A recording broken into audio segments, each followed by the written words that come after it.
Welcome to this episode of Seattle Fire's podcast series, Fire Connect. My name is Kim Schmanke, and I'm happy to be joined by three members of the Seattle Fire Department, Captain Ryan Skedd, Battalion Chief Andy Collins, and Lieutenant Kelsey Green. In this episode, we're going to focus on leadership, diving into what opportunities exist at Seattle Fire and how each of these leaders approach their responsibilities. I hope this conversation will help you, our viewer, see the range of possibilities for leadership at Seattle Fire. I'd like to ask each of you to briefly introduce yourselves and what leadership roles you've had in the department and include where you've been serving. Lieutenant Green, let's start with you and then just kind of continue around the table. Yeah, my name is Lieutenant Kelsey Green. Right now I am serving in an admin position at the Fire Prevention Division. Prior to that, I was lieutenant on Engine 2 in Belltown, and before that, it was the driver of Engine 30 Mount Baker neighborhood. Other areas that I've served within the department are going to be our peer support team. And within that peer support team, I serve as a therapy dog handler. And then other roles is the Women's Alliance. And I've helped out in other areas, but those are the two main things. Thanks, Kim. So I promoted about 10 years ago, so I've been serving as a promoted officer for that long. I spent time as a lieutenant in the companies, captain in the companies as well. Did my admin time as the emergency preparedness officer at headquarters for about 2.5 years. Promoted to battalion chief and currently assigned in operations in West Seattle. Hi, Captain Ryan Skedd. I'm currently finishing up my administrative assignment under the Human Resources Division as the Disability Officer, which is at headquarters. And all administrative positions are 24-month assignments, and I'm at about the 30-month mark. So I'm getting ready to rotate out. But I also came up through the ranks lieutenant, and most of my career out of my 18 years was spent at Station 6 in the Central District. And you're about to promote to battalion chief as part of your rotation out, correct? Correct. And actually, in 2 days from now, I'll be promoting to battalion chief. I'll be back out in operations at Battalion 7. Great. Well, some of our viewers might really be familiar with how fire service promotes within, but for those who are not, and this is new to them, would one of you walk us through the promotional process and what steps you take to qualify for promotion and how much time do you invest in that process? So it's open to any or all of you to take that on. I'll start. So the testing process is very structured and organized. To qualify, you have to have a certain timing in the department, but really it's just signing up to take a civil service exam. It starts with a written examination that is based off of a bibliography that the department publishes. So the material comes from a set of books and policies that you know in advance, but you study that, and you study, and you study, and you study, and then you go to do your best on the written exam.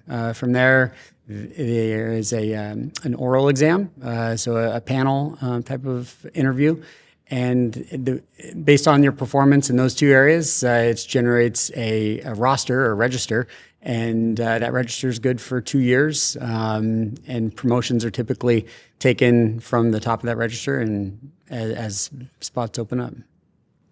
What's the oral board like, when you go through, who's on the oral board? And like you said, there is a bibliography you study, but what kind of questions do they ask you?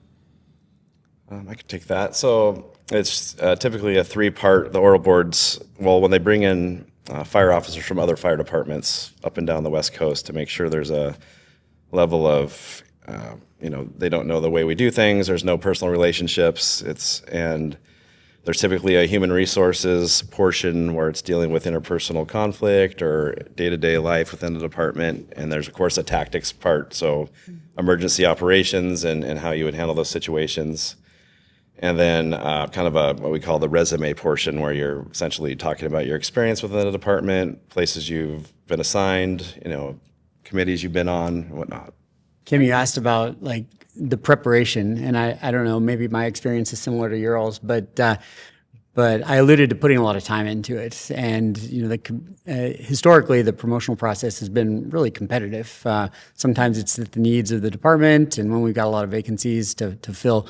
But I know that for folks that are interested in promoting, I've found, and others I believe have found, forming a small group, and that saying of iron sharpens iron, committing to a small group of folks, maybe 1 or 2, 3 other people, to really invest in them, and they invest in you, and you're challenging each other with questions and material and so forth, and it tends to work out well because you really invest a lot of yourself into the program and into the studying. And my experience, I know when I studied for lieutenant, I did that.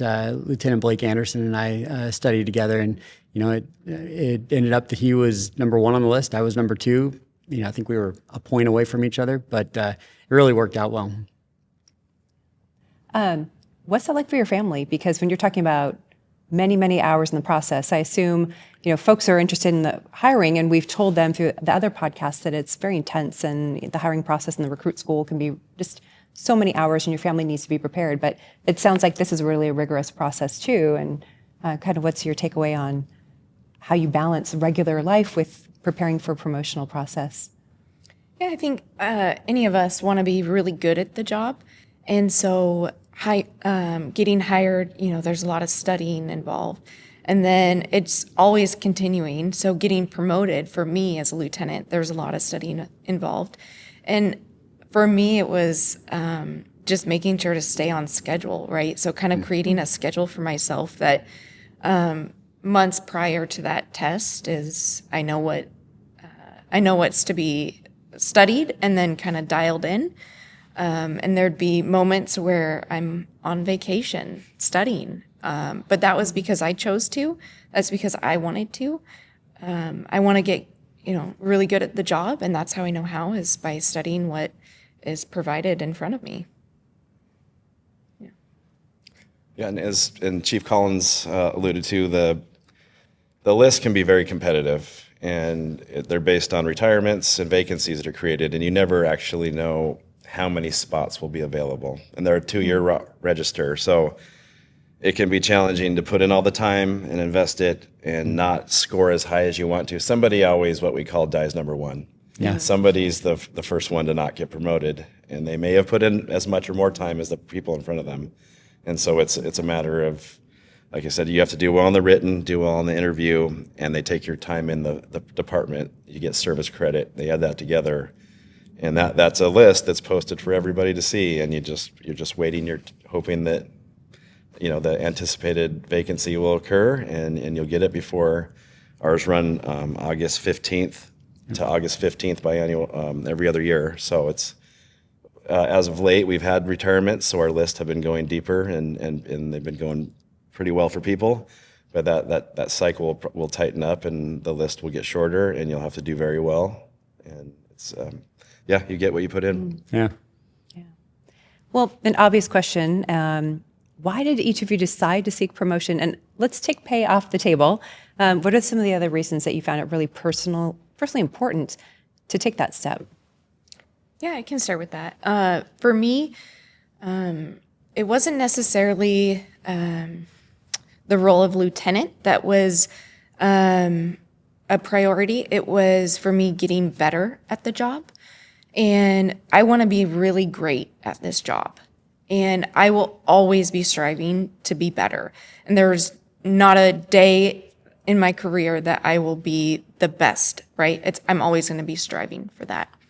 So the role of lieutenant is you have to know your job so well because now you are in charge of others and you're teaching others.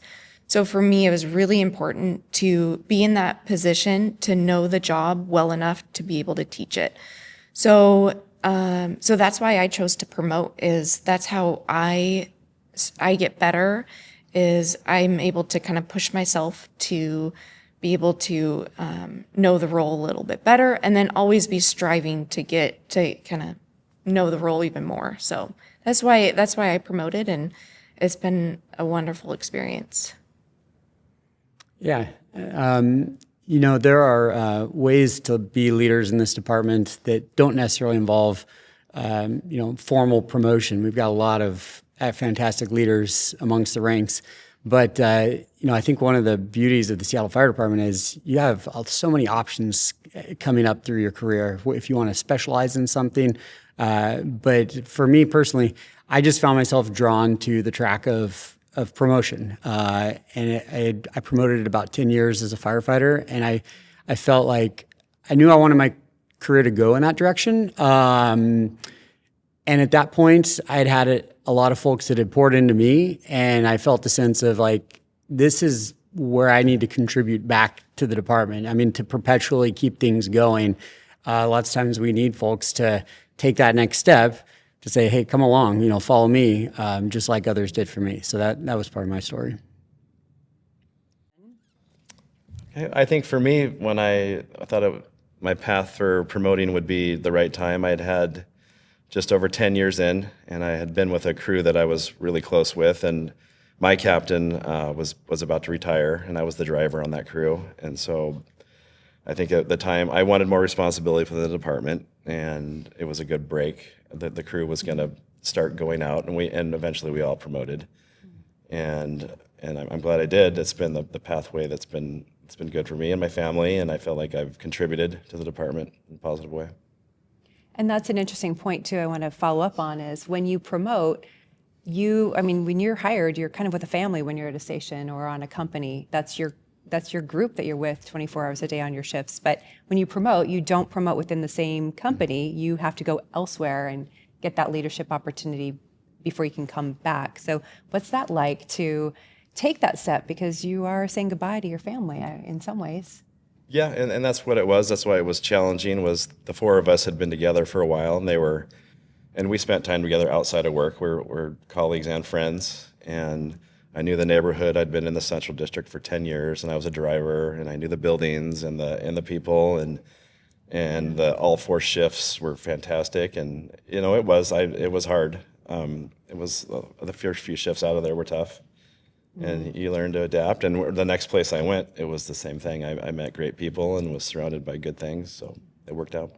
Absolutely. I think, lots of fire stations you walk through, you've got the pictures of crews on the walls and so forth. And I've just come to find in my career, I still enjoy stopping and looking and remembering, but, that's a snapshot in time. And very rarely will, like what Ryan's describing, like last forever. I mean, folks will eventually either promote or become a medic or go, on to do other things. And so, at some point, you really enjoy it while you've got it, but inevitably everyone's going to kind of break up for one reason or the other to go do other things.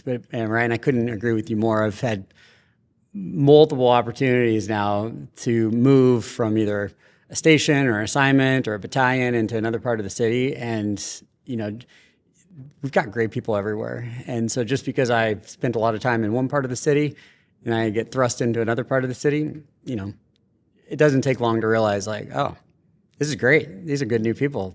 So it's good. Yeah, kind of agree with everything they're saying. Is we work with phenomenal people within Seattle Fire. So even though I had a great crew at Station 30 and they were family and it just grew, right? I went from 30s to 2s and then that family grew. And it will continue to grow the rest of my career. And it's just, for me, it's awesome to get out in the city and see the rest of my coworkers because I can always learn to grow within my own station, my own company, and they can always teach me something. So, yeah, and I assume that they're cheering you on as you go through the promotional process. Yeah. They're very much in support of that for each of you throughout. So that leads me to my next question. During our promotional ceremonies, the fire chief often says, and when he brings you up to recognize you and promote, who's inspired or mentored you along the way? And so this, again, is a question for any of you or all. Tell us about someone who's influenced your careers or that shaped your leadership style. yeah, I can start. I'm very honored with the 2 assignments I had on probation because those 2 officers kind of guided me to wanting to just be a phenomenal firefighter. Their level of expectation while on the job is the utmost highest, and they are truly some of the best firefighters and officers. So those two really, I could not have been more pleased with being assigned to them while on probation, because then that kind of allowed me to just set the bar really high for myself. So having those two to get started was kind of what helped guide me. Yeah. I mean, there's too many to list. I mean, all along the way, just like you're talking about. But, you know, I don't know how many people would still remember, but there's a now retired, but a Captain Preston Bang used to work for the Seattle Fire Department, and he's still in the area, but he served as a mentor. I'm confident, not just for me. I know his fingerprints are on a lot of people, still are as they come up into the fire service. But yeah, all along the way, there's been people that have just encouraged, you know, invested, just kind of kept you on the straight and narrow sometimes. And so very grateful. And I think for all of us and all of those that are looking to promote, you know, we need to intentionally like look back over our shoulder and figure out like who are we going to bring along, you know, because we've been the recipients of a lot of good mentorship and leadership, but we got to keep this department producing other good leaders. Yeah, I mean, in the I guess almost 18-year career I've had here, I mean, you're always running into outstanding people. The department's full of them, and I was with an officer for almost 10 years on Engine 6, Captain Tad Perkins, and he was a very positive influence, and I still spend time with him. He's retired, but I still visit him, and he was great, and I learned a lot of things just about the job, but also just myself and communication, and probably the position that I'm leaving now, the disability officer, is my interaction with our human resources staff has been outstanding. I'm surrounded by some of the most talented people we have, Dory and Julie and Helen, and you know, and I've got the fire chief and the assistant chiefs all on the same floor, so I have daily access to insight, and it's been really, really great to have that. That's, I think, a really important note to also take, and so thanks for bringing it up, is, you know, leadership doesn't just look like a uniform. Leadership can also be in the professional staff level, and you learn a lot from people who are not fulfilling the same roles you have. And so as we share this experience and opportunity for our potential applicants, it's good for them to also think in mind leadership. They can learn that, and they can be influenced by others who are not in the ranks themselves. I would even go as far as say it would behoove future leaders to really embrace what you just said, because oftentimes the professional staff is the backbone that's been here through multiple chiefs or multiple, you know, whoever's sitting in the admin spot that you're currently in, you know, so they've seen, while you're seeing it for the first time, oftentimes they've seen it multiple times. So, you know, they're a wealth of knowledge and great people too. So yeah, it's a different point of view. You know, we see it from the emergency response side, from the fire station side, and the business side of the department is pretty big, and it's very important. It supports everything we do out in the stations. And when you're in those admin roles, you see it so closely because, like you, Lieutenant Green, you're currently in that role and you're transitioning out, but you're working day to day with folks who've seen your position rotate with someone else in and then out time and time again. So they really can be helpful and influential. Yeah. So I want to delve into what are the greatest challenges you think that people will face in a leadership role at Seattle Fire, and then I'll flip to what are the opportunities as a follow-up question on that. But as a leader in Seattle Fire, what are some of those challenges that you have faced that you want to speak to, perhaps? anybody? Well, I think anytime you assume a leadership role, you're going to assume more responsibility. That's just part of it, and that's good and bad. And so both sides of that are yours to either problem solve or mitigate or find the common ground on. And we work the 24-hour shift, and there is some tension from here and there in stations. And as an officer, whether you're lieutenant, captain, or a chief rank, the higher you go, the more higher up view you have of it, but you're hoping to manage it early, quickly, identify it early before it becomes large and uncontrollable, and being able to say no. And that it takes a little bit of time to learn how to say, just, we're not going to do that. I know that's not the popular thing, but we're doing it this way. And that could be challenging. It's about making the decision that's best for the group, for the department, and not maybe, like I said, the popular opinion. I think for me, the hardest thing that I had to learn was being the best advocate for my crew. And that became really challenging because I never felt like it was enough. I want to make sure I'm there for them in whatever they need, making sure that they are well trained, making sure that everything is dialed, making sure that we flow well together as a crew, that we're coordinating. And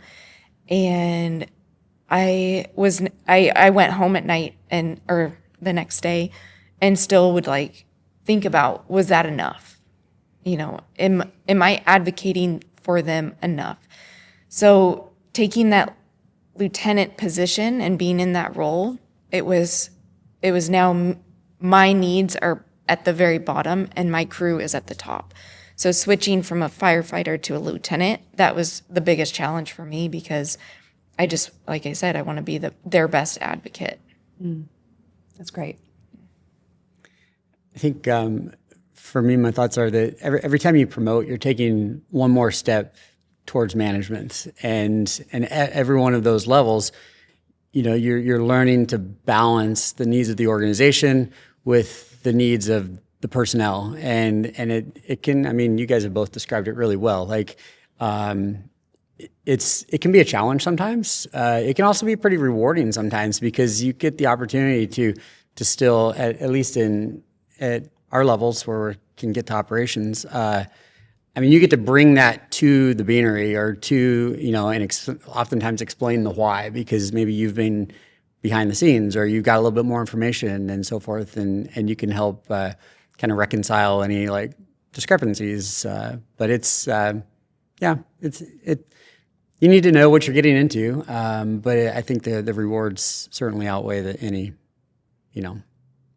challenges. Any other opportunities that you think leadership brings that you're really excited about too, or that kind of offset the challenges of being a leader and putting organizational needs sometimes and your crew needs ahead of yourself? I think the other opportunities is, for me, learning different people's style of learning. So that kind of helped me grow. Is I know how to do a certain task a certain way, but now I'm in charge of teaching someone else. So how is it that they learn, and what's the best way to teach them? So that was a great way for just me to grow, and it kind of presented its own challenge. It was, just getting to know people and how they learn best. So,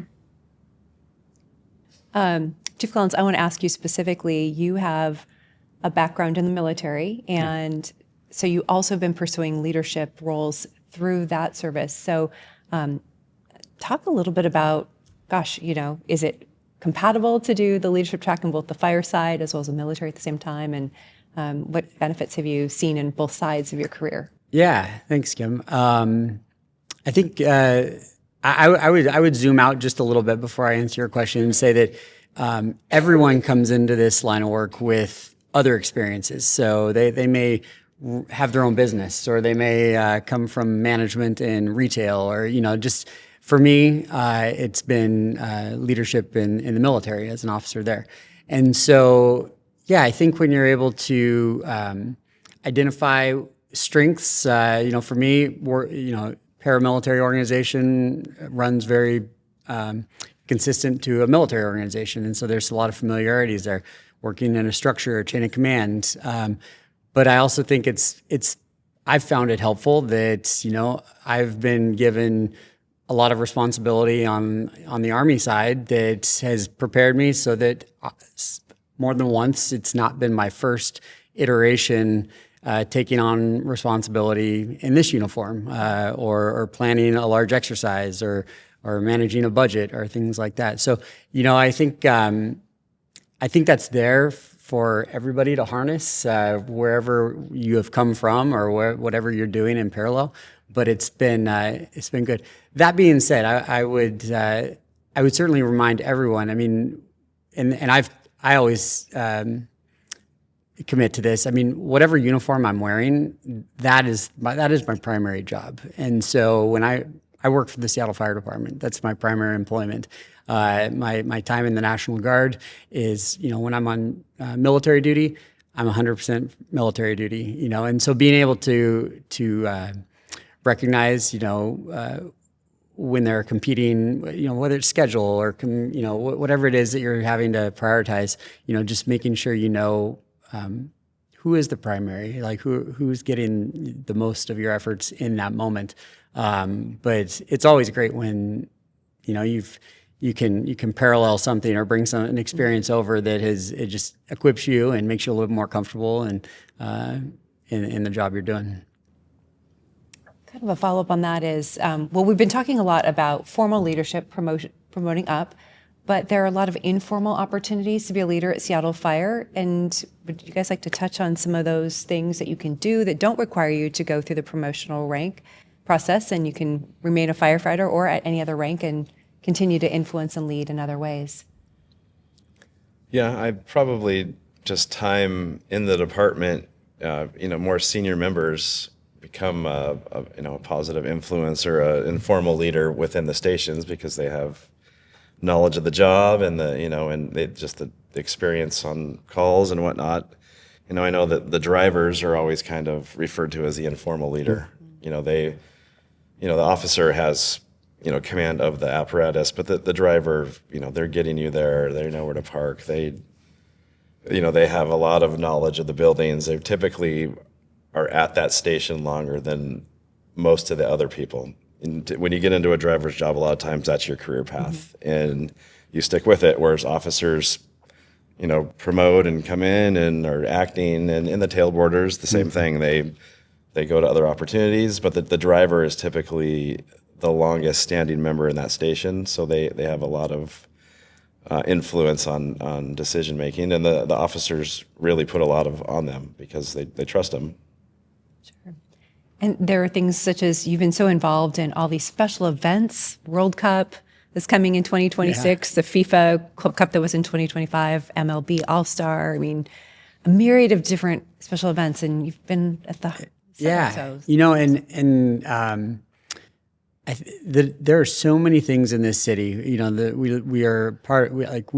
have so many things going on within the department to be plugged in at the city level, but oftentimes, when committees or groups have an opening, you'll see a memorandum go out, hey, letter of interest or things like that. And I just encourage people to put in for things like that, because you never know where one thing is going to lead to another and lead to another. And all of a sudden, that's kind of how it worked for some of the special events that I've been able to help lead. But you were talking, Ryan, about leaders at all ranks. And it makes me think of my time in the safety committee. And I started being just because I was interested in that as a firefighter. I mean, that was several years ago.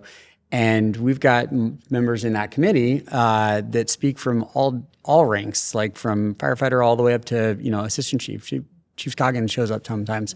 But there's a place for everybody. I mean, there's a spot in this department. I mean, if you're interested and you show the motivation to step out and, invest time and energy into places, I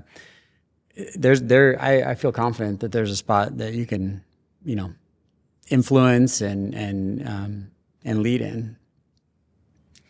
Yeah, I've taken a leadership role within the peer support team as doing the therapy dog work.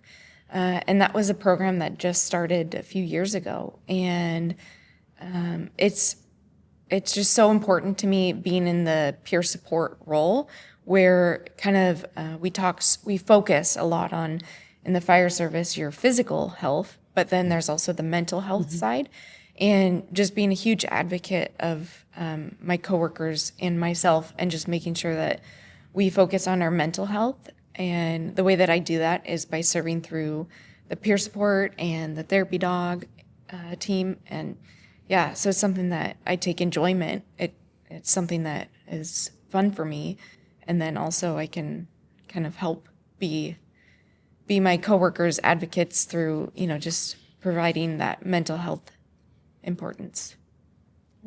Just a couple more questions before we wrap up here, but what would your advice be to aspiring applicants and how they can think about the experiences and skills that they would bring and how they might bring those to bear in a form of leadership? What are they going to need to be successful leaders in the fire service? I'll start. The individual is going to ultimately know when they want to take that step. But I would encourage folks to not wait until you feel like you've got it dialed, you're 100%, you're ready. I mean, there's always going to be a level of, am I ready? Am I, what if, or things like that. I mean, sometimes you just have to take a little bit of a step of faith and put it out there.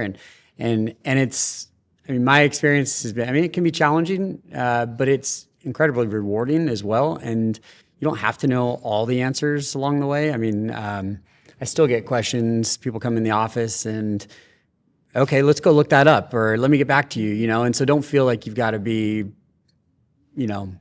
bulletproof before you take that first step towards like formal leadership. Yeah, I think it can be. I wouldn't say you get too comfortable, but I think you can get to a spot where you're happy where you're at, and which is a good thing, and you get better at your job.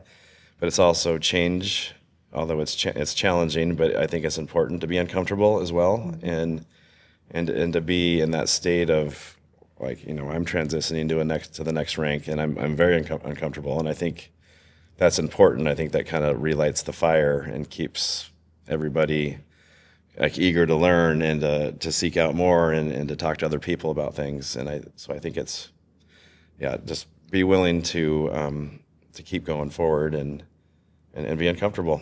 Important. Embrace the discomfort, right? Yes, Yeah. agreed. Yeah. Yeah.